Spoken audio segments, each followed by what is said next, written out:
it's okay. We enjoyed the talk, so we did not want to cut you short. What we will do now is we'll just take questions from the audience, and this way we will have translation still, right?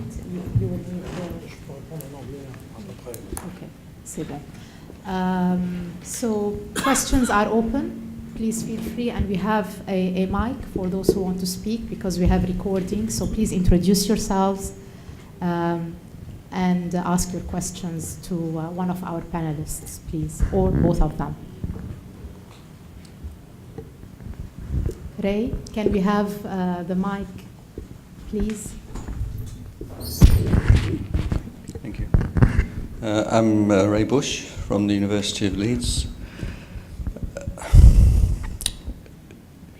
There is so much in the two presentations to try and distill anything that might be something that can be taken forward into the next couple of days, which I think is important and not to be lost. And there are two things that strike me as something which will be reflected on in the next couple of days, and that is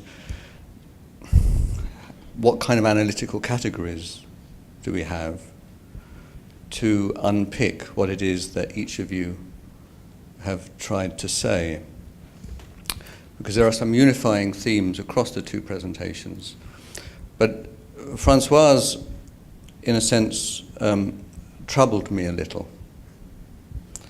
And it troubled me because he, at great length and great clarity, explained what different indices are for exploring well-being, and in so doing establishing an idea of social stratification.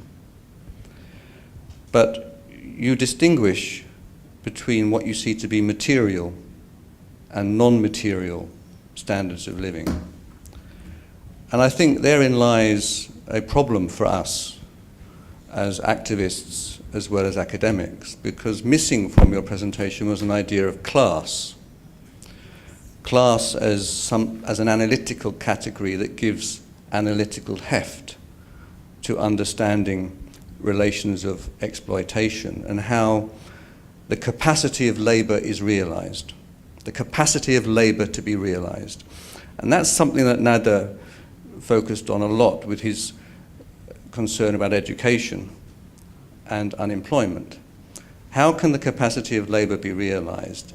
And you speak about well-being as being divided between material terms and non-material. And it seemed to me that these things of like health, education, sociability of social networks, participation, etc., that you have as this are precisely the important material conditions of existence, wherein labor and the value of labor is realized.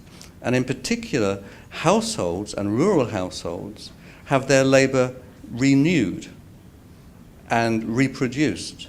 And that social reproduction of labor, mainly falling on women and female-headed households, offers us not necessarily an excuse, but an opportunity then to delve deeper into not household relations of production, how that can be divided between those the relationships of hand to work and mouths to feed in a kind of a shorthand. So I want to really understand what the materiality of your preoccupation with these social stratification of well-being is, because it troubles me that actually it lacks an analytical heft of social class, wherein relationships of exploitation are generated, because well-being and people's poverty is other people's wealth.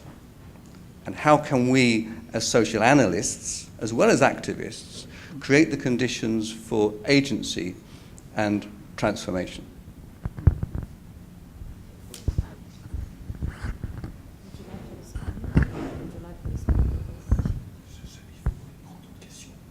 So let's take another question, actually. Yes, please. Can we give him the mic? And please introduce yourself. Yep. Well, thanks. I'm Giuliano Martiniello from University of Lebanon here. So thank you for this presentation. Okay, I was also a bit puzzled by, in a sense, so at the end of the two presentations, I was asking myself, so all this data we have in some ways got, and this is to link myself to what Ray was saying. I mean, in which ways, this, in which way these measures can help us to conceptualize processes, right? So in many ways, you were talking about poverty, and you were trying to, to use this capability approach. I would say that this was used a bit uncritically. Let me say why. Well, I think that one problem of the, the human capability approach, though of course it represents a major advance from previous way of understanding poverty, right? The multidimensionality and blah, blah, blah. Well, it basically misses, well, first of all, to me, is a liberal individualist concept, which prevents us from grasping the fact that knowledge is often produced through interactions. So my problem with this kind of explanation is that it does not really tell us how poverty is produced, how poverty is reproduced. So in a sense, again, I think that we gather data to illuminate theoretical issues, and yeah, in a way or another, I don't see these theoretical categories emerging. What I see is an acceptance of the human capability approach that, in my view, again, it prevents us to understanding, the human interdependency. So poverty is often understood and studied in isolation from wealth creation. And I think this is a problem, and this is, again, a problem that is very much taking place in this part of the world, and this is exactly what the World Bank does. The World Bank always analyzed poverty in isolation from wealth creation, as these were two entirely detached processes. So these are the kind of, and then, sorry, the final point. I mean, again, this approach about capabilities and so on really doesn't say a word about the exploitative nature of capitalism, right? Where does poverty comes from? Of course, your presentation was more about how do we measure, and of course it was very sophisticated to a certain extent. So now I don't want to move to a sort of critique or lack of the kind of qualitative analysis in all this data, because you have already identified some of the gaps in this, right? But my point was mostly, so why do we gather data? Are these data useful for us to shape concepts or categories, or do we gather data just for the sake of it? Thanks. Yes, I will attempt to answer.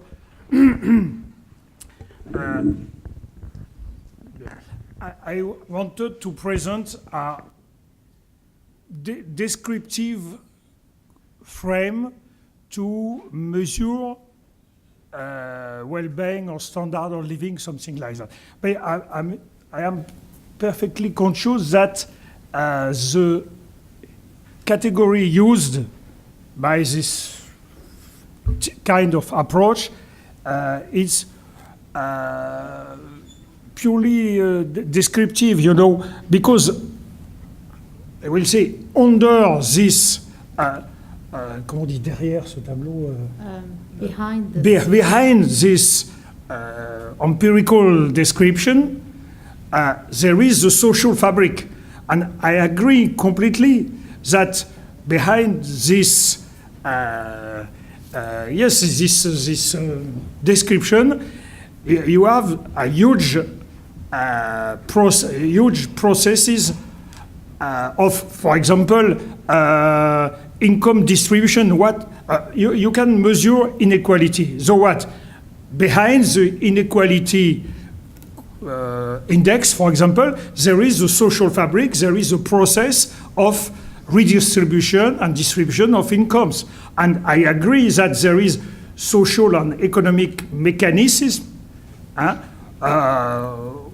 We are, if we adopt the frame of analysis, the quite Marxist or post-Marxist framework analysis, I agree with you that, for example, poverty is in a huge part determined by exploitation or something like that, you know.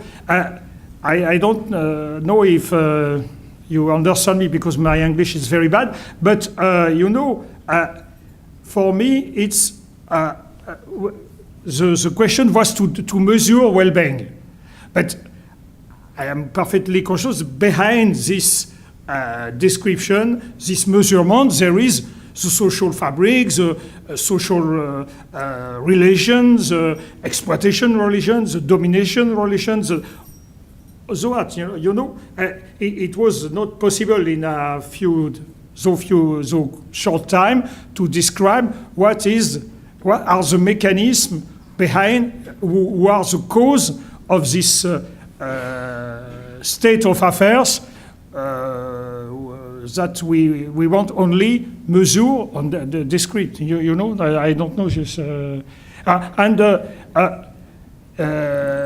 excuse me, but we can see, for example, that Amartya Sen is a liberal. Sure, he use even some neoclassic concept, something like that. But in another point of view, he gave us, it seems, some means to better describe a kind of reality. I don't know if it's clear, but to Ray, it's difficult for me to answer in English, but say it in French, and then we can get the translator. Yes, excuse me.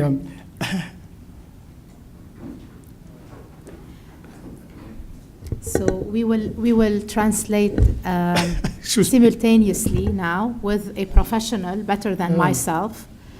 Since you don't have the headphones, what we can do is he can translate to the mic. Non, je vais demander. I want to ask to Ray if he can repeat, but in brief, the main point to have a good translation, because I have also problem of hearing. Excuse me. Put my question. Can we have the mic?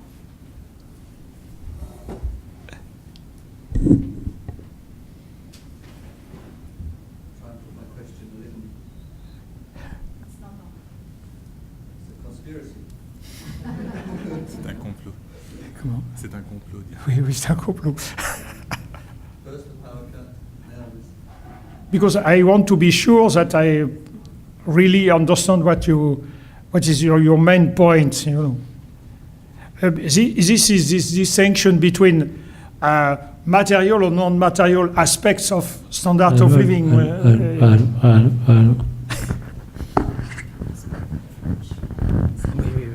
I mean, at a simple level, it is indeed the distinction between what you include as material and non-material at a descriptive level. However, more fundamentally, if you build on the observation Giuliano just made and the idea of how poverty is not simply created, but that it is reproduced, the only way in which one can understand the reproduction of poverty is to understand its materiality. And in that idea of materiality lies an understanding of social class as an analytical category that allows us to explore not simply what poverty is in relation to exploitation, but how exploitation renews levels of poverty, and poverty is worsened. So how can you build an idea of your definition of well-being that allows us to understand the social reproduction of poverty at a macro level through education, or at a household level through the relationship of household size, I guess a kind of Chaynovian idea of hands to work and mouths to feed. Oui. Vous traduisez alors? Oui. Non, je crois que j'avais affaire. Enfin, les questions, vos deux questions étaient un peu, vos remarques étaient un peu semblables, si vous voulez. C'est-à-dire que le tentative de mesure ou de descriptive ne rendent pas compte des systèmes de causalité, je dirais, qui sont derrière la production de ce que l'on peut décrire. Mais je ne pense pas que, par exemple, je ne pense pas que les catégories qui sont proposées par Amartya Sen permettent de faire autre chose que de donner un tableau. Si je veux comprendre la reproduction de la pauvreté, je vais aller, j'allais dire, la métaphore est en dessous de cet effet de surface que les concepts de Sen permettent de décrire, et je vais aller voir, en effet, dans la reproduction, les mécanismes de reproduction de la pauvreté. Je veux dire, la dépossession, enfin, tous les mécanismes qui peuvent... donc, si vous voulez, je crois que c'est un...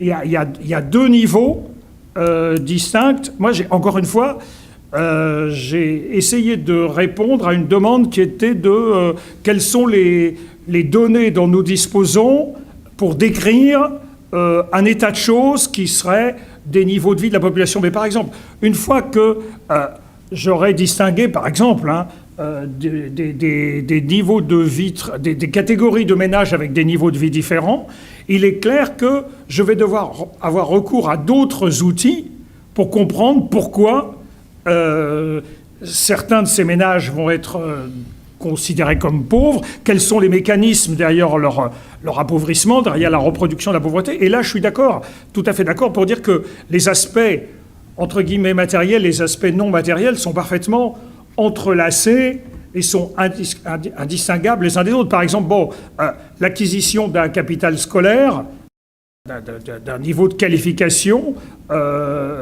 est évidemment nécessaire pour tenter d'obtenir un emploi qui lui-même va produire des revenus. Et là, on est dans une intrication de phénomènes matériels et non matériels total. Mais ça, c'est au niveau explicatif.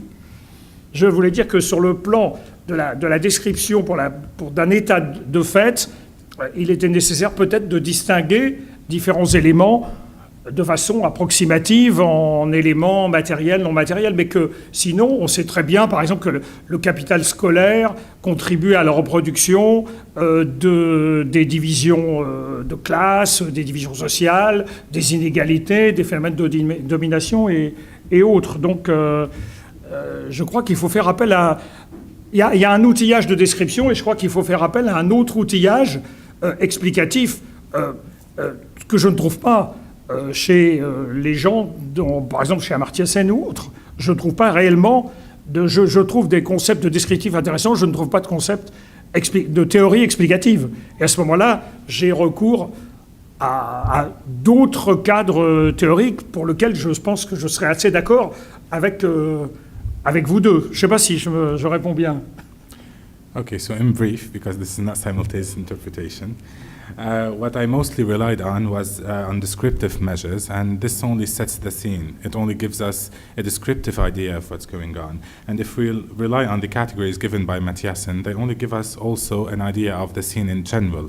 Otherwise, of course, there is the effect of causality behind all of that, and we would understand more of the effects that rely behind the reproduction of poverty, and then we would go into the cycles of what is material and what is non-material.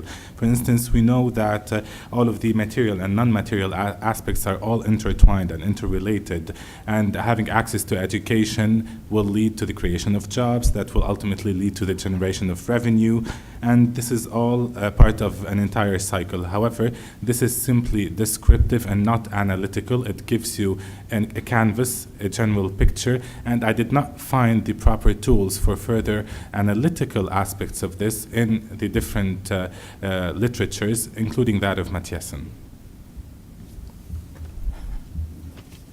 Question by Martha.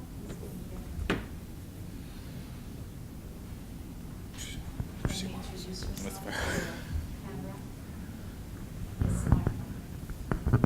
Martha Mundy, Emeritus Professor at London School of Economics, but not an economist. I fear that I may be moving the discussion in a different direction. Maybe this is the discussion that was opened by Ray and Juliana should be built upon by others. But I'm also very interested in what seems to me to come through both papers, which is that Egypt had an enormous history of statistical gathering. And in a sense, I have questions as to why did it become so well developed? So to speak, what was being done with it by the governments? And this is where I think it links to what Professor Fergani has been telling us. Professor Fergani has been telling us that particularly at this present moment, or post 2011, as before, the big international organizations that form part of the world governance regime interact with the national government institutions to produce certain cutoff points, certain measures. In a situation such as you are describing, in which we are essentially going forward to ever worse rankings on these measurements, and in a situation where tools of very overt violence are being put into effect. On the practical level, not just, so to speak, academics producing papers, but on the practical level, what are the governments doing with these statistics as they start to roll out? And I think that takes one back to my question for François Heurton, which is this fantastic statistical development that he was talking about for the history of Egypt. How does one explain that? I mean, why were they doing such big statistical collections? And indeed, how did that feed into government practice? Because this is something I'm quite interested in a two-way flow. I mean, government practice stimulates statistics, and then statistics clearly are part of what government, not just we academics who kind of sit on the sidelines and raffiner certaines choses pour certaines personnes, etc. But in particular for Professor Fergani, I hope I'm not going on too long, I hope it makes sense. It becomes quite an interesting or quite a possibly kind of dramatic moment when the indices are turning so very bad. I mean, how will governments in relationship with the government above, the IMF, World Bank, etc., so to speak, deal with this, or will they just suppress? Okay, because partly what you were saying is it's about suppression, but it's a question of what are statistics in the, so to speak, these kinds of statistics for the governors, and how may they play out? I mean, it's a very broad question, but I think it's there in the whole history of Egypt and in what you were talking about just now.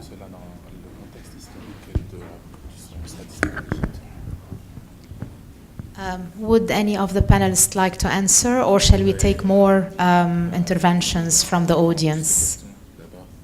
So, yes. Please introduce yourself. Kamel Mahdi. Just about the agreement with the IMF just now and the measures that Professor Ferjani outlined there, the bad news. Well, I can recognize every one of them almost with the agreement that Iraq has just done with the IMF. And it's, you know, there's all the other agreements in Jordan. The IMF has come back with quite gusto recently, and certainly after the 2008 crisis. Now, the point here is that what appears now alongside these issues, the IMF for the first time also is having some sort of rhetoric about people who are excluded and about poverty and so on. It's what we can recognize as the same old policies, but with some added rhetoric in there. And that's, is there any substance anywhere in these agreements about this rhetoric, or is it just the bad news? That's what I...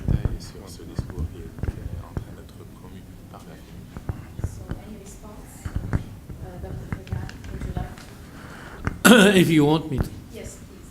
Sure.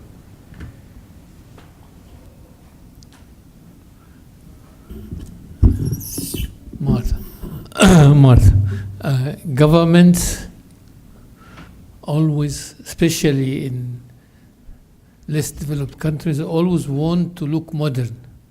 And production of statistics is part of the look of being modern. They don't have to be extremely good, they don't have to be accurate, and sometimes they can be manipulated as well, but they are part of the trappings of a modern government, and they want to impress the international community, the World Bank and the IMF and so on, and they keep producing the data, but the quality is something else. I think Egypt has a very distinguished history in terms of data production, but not as distinguished in terms of solid analysis of the data. And under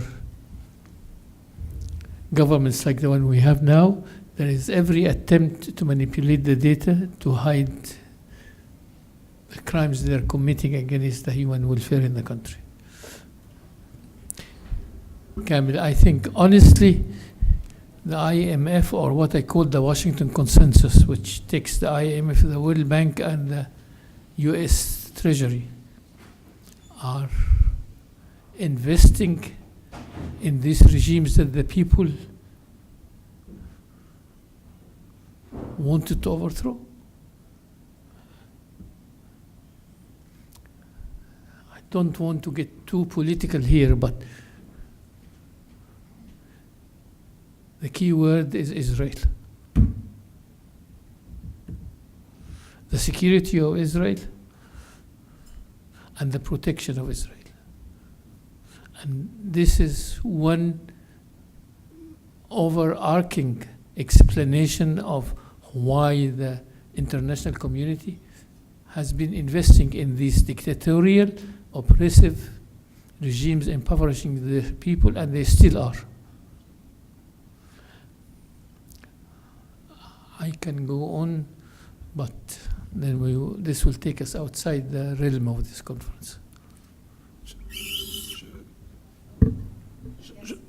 Je voudrais juste ajouter, par professeur Martamoudi, l'histoire de l'appareil statistique en Égypte est à faire. Hein. Jusqu'ici, il y a un article de Timothy Mitchell, une très bonne thèse de Malak Labib, et un modeste article que j'ai fait il y a 20 ans, qui était vraiment purement une espèce d'exploration très empirique, là aussi, de ce qu'on pouvait glaner dans, par exemple, des articles de l'Égypte contemporaine où des statisticiens de l'époque avaient décrit leurs problèmes, etc. Mais sinon, le grand spécialiste français de l'histoire de la statistique et de la sociologie de la statistique, donc Alain de Rosière, a bien montré que l'histoire de la production de données statistiques ne peut être qu'à la fois une science politique de la statistique, une sociologie des statistiques, une histoire des statistiques, une histoire scientifique des statistiques et une histoire technologique et une histoire cognitive. C'est-à-dire qu'il y a tout un ensemble là d'approches qui sont à conjoindre pour comprendre ce qui s'est passé. Bon, il est clair que si le premier recensement de population en Égypte date de 1848, Mohamed Ali avait évidemment, dans l'importation de cette technique de recensement, j'allais dire une idée de derrière la tête. Il était bien clair qu'il fallait se donner un tableau de, j'allais dire entre guillemets, la richesse humaine du royaume, comme on aurait dit. Bon. Et il y avait à l'époque 4 800 000 habitants, dont 200 000 esclaves de plantation, des esclaves domestiques, mais aussi des esclaves agricoles. Bon, c'est des choses qui vont être difficiles à dire quand les historiens publieront les résultats de leurs travaux. Bon, et dans le mot statistique, il y a Staat, le mot allemand Staat, il y a l'État. Bon, c'est la science de l'État à l'origine. Hein. Bon, ce qu'on appelait ensuite l'arithmétique politique, on l'appelait arithmétique politique. Bon, donc il est clair que dans toute l'histoire de la statistique égyptienne, le rôle de l'État, la demande de l'État et la demande d'un État sous contrôle étranger, parce qu'il est clair que, par exemple, les premières... Enfin, historiquement, on a d'abord eu des statistiques démographiques tirées des recensements. Bon. Mais dès les années 1870, on a eu une mise en place des statistiques du commerce international de l'Égypte. Bon, on comprend pourquoi. Bon. Il y a eu la mise en place d'un embryon de comptabilité nationale, des tentatives d'estimer le revenu global du pays. On sait aussi pourquoi, la caisse de la dette, etc. Donc évidemment, derrière toute l'apparition de séries statistiques successives dans des domaines différents, il y a en général clairement une demande d'État. Mais c'est plus compliqué que ça, puisqu'en fait, je crois que c'est le Khedive Ismail qui avait dit l'Égypte est un nouveau pays européen en Afrique, et le pays européen en Afrique. Il y avait aussi une volonté d'être à l'échelle de tous les standards internationaux. C'est comme ça qu'on a un astronome égyptien à l'origine qui s'appelait Mahmoud El-Falaki, bon, qui portait bien son nom puisqu'il était astronome, hein, et qui a été délégué à la première conférence de la réunion des statisticiens internationaux à Paris, à Bruxelles plus exactement. Et là, à Bruxelles, il a pris contact avec les statisticiens de l'époque, dont comment il s'appelait, le spécialiste de la théorie des moyennes, enfin j'ai oublié son nom, qui est un sociologue français qui avait une formation d'astronome à l'origine et qui a appliqué... bon, donc il y a eu immédiatement des interconnexions scientifico-politiques et techniques extrêmement importantes. Bon, et par exemple, lors du premier recensement qui a introduit une nomenclature des professions en Égypte, on a 600, c'est le recensement de 1901, on a 600 professions, c'est la nomenclature de Bertillon. Bertillon, c'était le grand statisticien français qui avait établi les premières nomenclatures du travail.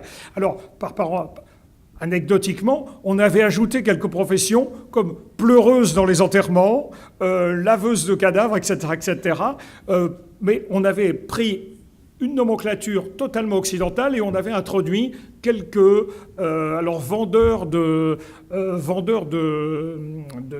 boissons dans la rue, vous savez, les gars qui versent, je ne sais plus quels sont. Enfin, on avait rajouté quelques petits détails, mais c'était des nomenclatures qui étaient importées. Et le personnel de la statistique égyptienne a été jusqu'aux années 1920 pratiquement entièrement un personnel étranger, avec quelques statisticiens, j'allais dire, de second niveau qui étaient formés en Égypte. Mais un bon exemple aussi de cette volonté de modernisation à tout prix qui traversait l'Égypte à l'époque, c'est que les fameuses machines Olris, qui sont les ancêtres des machines mécanographiques, ont été introduites pour dépouiller le recensement de 1917 en Égypte. Et le grand statisticien anglais qui s'appelle Craig et qui a présidé un peu à la fabrication de l'appareil statistique à l'époque, a des articles dithyrambiques pour dire « Nous avons introduit en Égypte la machine Olris » et il y a des tas de photos dans le gros volume du recensement de 1917. On voit des photos des gars, de gars en tarbouche qui portent des plateaux avec des piles de cartes mécanographiques pour servir la machine au sens strict du terme. Bon, vous voyez, donc il y a une espèce, je ne vais pas continuer là-dessus, hein, mais il y a des interrelations entre demande politique, volonté de modernisation à tout prix, importation de techniques et de méthodes. Il y a dans l'Égypte contemporaine, vous avez des articles de statistiques pures où on teste des méthodes inventées par Galton, Pearson, enfin les statisticiens européens, etc. Donc il y a vraiment là, j'allais dire les conceptions purement, j'allais dire un peu machiavéliennes. Vous voyez, bon, il y a uniquement un État qui veut du chiffre et qui avec, à la limite, va truquer le chiffre et va imposer sa vision, etc. C'est tout à fait caricatural puisqu'il y a cette interaction complexe de phénomènes, non, toujours, mais dont l'Égypte, avec probablement l'Inde et le Mexique, constituent 3 pays dits, entre guillemets, du Sud, et la Chine, bon, qui sont des pays passionnants pour l'étude de l'élaboration, petit à petit, de ces statistiques, de ces importations, etc. Mais il y a également des méthodes qui ont été créées sur place, en Inde, en Égypte, etc., qui ont été testées, qui ont marché, qui n'ont pas marché. Oui, il y avait des interactions complètes. Et des statisticiens égyptiens figuraient au congrès de la statistique internationale, étaient connus, avaient des rapports avec leurs collègues. Le département de la statistique égyptienne était abonné à toutes sortes de revues de théories statistiques de l'époque. Vous voyez, donc il y a beaucoup de... I think I'll be a machine. It's impossible. So, extremely briefly and in a nutshell, if we look back at the statistical history of Egypt, we see that it's very interrelated with different aspects. It's on one side related to the political life and to the status of Egypt as a growing nation, and also to the status of the rule of Egypt as a country that follows other countries. And if we look back at some theories like that of Timothy Bichel and Malik Labib, an article that he wrote himself some time back, on the history of statistics in Egypt, we see that there is a mixture of different concepts that were used. And of course, when we talk about statistics, and if we look back at the definitions given by the French specialist Alain de Rosière, we see that it's a mixture of political science, of the scientific aspects, the cognitive aspects, and the social aspects. In addition to all of that, we see that in 1948, or in 1848, there was the first production of the local census in Egypt under Muhammad Ali, and he had this idea behind of all of that. He wanted to show the strength of Egypt. So it was a mixture of local production and an inspiration of what existed abroad. And this is why Egypt, in addition to the model of other countries like India and China, are very interesting models to follow. And there are many examples. At the time, for example, these statistics talk about $4.8 million in Egypt, in addition to the large number of slaves, something that not all statisticians want to go back to or talk about right now. And we can go back to many examples, like under the ruler of Egypt, Ismail, and Muhammad al-Falaki, who was a well-known astronomist and who was always keen on attending international fora on statistic production. And this is why Egypt tried to incorporate the statistical world by inspiring from it while adding its own touch.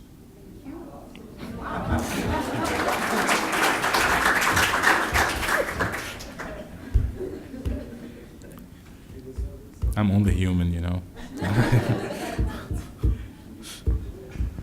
Okay, more questions from the audience. This time for the panelists, not for us. Can we wrap up? Because we are already over time. So let's wrap up this very interesting session. Thank you very much for your attendance.